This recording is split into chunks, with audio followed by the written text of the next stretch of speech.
Thanks for joining me today. I'm going to show you how to do some decoupage on a pot. This is a terracotta pot, and I've done a paint technique on the pots where I've crackled one color paint on top of a second color paint. And you can do this either using a crackle medium, or you could do it with PVA glue. So if you'd like to learn how to make these crackles, one layer of paint on top of the other, please just click on the links below and that will take you to the videos where I give an explanation of that.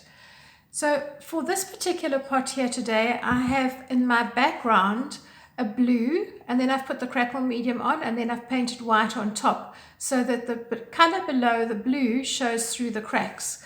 And you always get lovely results with that. I've got also a beautiful, beautiful serviette here with some roses, and I'm just going to put a feature rose onto the pot because I want to use it as a little gift basket for somebody. So when you're selecting a design out of a serviette, you want to make sure that you're actually choosing something that will fit in the area that you've got. So I've chosen for myself here this rose that comes out of this cluster. But if you see, I've got hard edges on the side where the lines are, where the paper has been cut. And I don't want a hard edge there.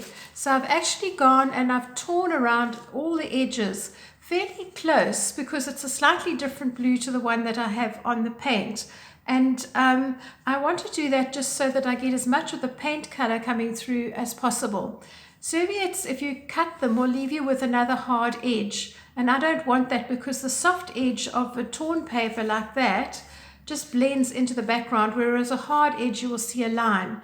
So just to give you some tips, if you place your fingernail against the area that you want to tear and just keep moving it along as you go, it's very difficult then to actually tear into your design because your thumbnail is actually keeping you from tearing the paper in that direction. So this is the technique that I use there. Where I've got a thin spindly little bit like that that goes nowhere, I would actually just simply tear that off because that's actually not going to be very attractive on its own. And then you will know, if you've ever worked with serviettes, that they are made of several different plies. Sometimes there are 2 plies to a serviette, which is 2 layers. Sometimes there are 3, but you want to peel off all the background ones so that you've just got this thin layer. And if you have a look at it, it's pretty transparent and you'll be able to work with that nice and easily.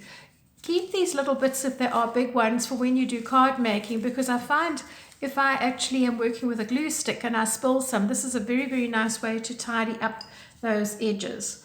So I have this rose here, which I have already taken the backing off, but this is the one here that I actually would like to use. And I'm going to use Podge, or in some countries I know you call it Mod Podge. I'm going to use that to glue this down onto my pot. So the actual Podge is a colorless liquid, and we use it normally in decoupage, and it's very, very easy to apply. And now because your serviette design is so thin, you don't actually need to paint a layer of the Podge underneath. Your actual Podge is going to just go through.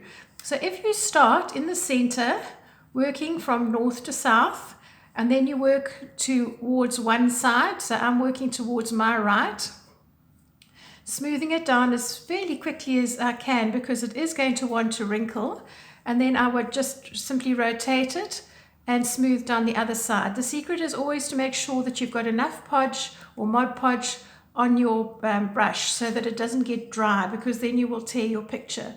It is going to want to wrinkle, as any paper does when it gets wet, but you simply just leave it and let it dry, and it will contract and it will look as good as new.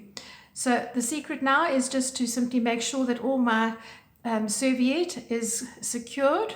Make sure that there is glue right to the edges because I don't want it to be lifting on the corners. And you will see that this applies fairly easily. One secret when you're working with Podge, which I always do, is I dip my brush in water first before I start, because Mod Podge is a little bit sticky. So if you do that and then dry your brush off, then you are able to rinse it very easily without it sticking into all the bristles and making it quite hard. Right, so you can see there that I've got pretty much the whole surface covered. I'm not going to overwork this anymore. Brush away any extra little bits of Podge or Mod Podge, and then I've got this little tail that goes over the edge, and I'm just going to glue that underneath the pod. the pot. So I'm going to leave this and set it aside now, and when it is dry, I'm just going to simply spray it with a coat of varnish. One thing just to point out though, that is because you've got a paint finish, I wouldn't put a pot plant directly into this pot, because water from that pot plant, when you are giving it water, will start to damage the paint. If you want to, rather put a plastic pot inside this pot, and you'll find that your design lasts much longer. I hope you enjoy that, and I'll leave the links of how to do the crackle in the description box below. Bye!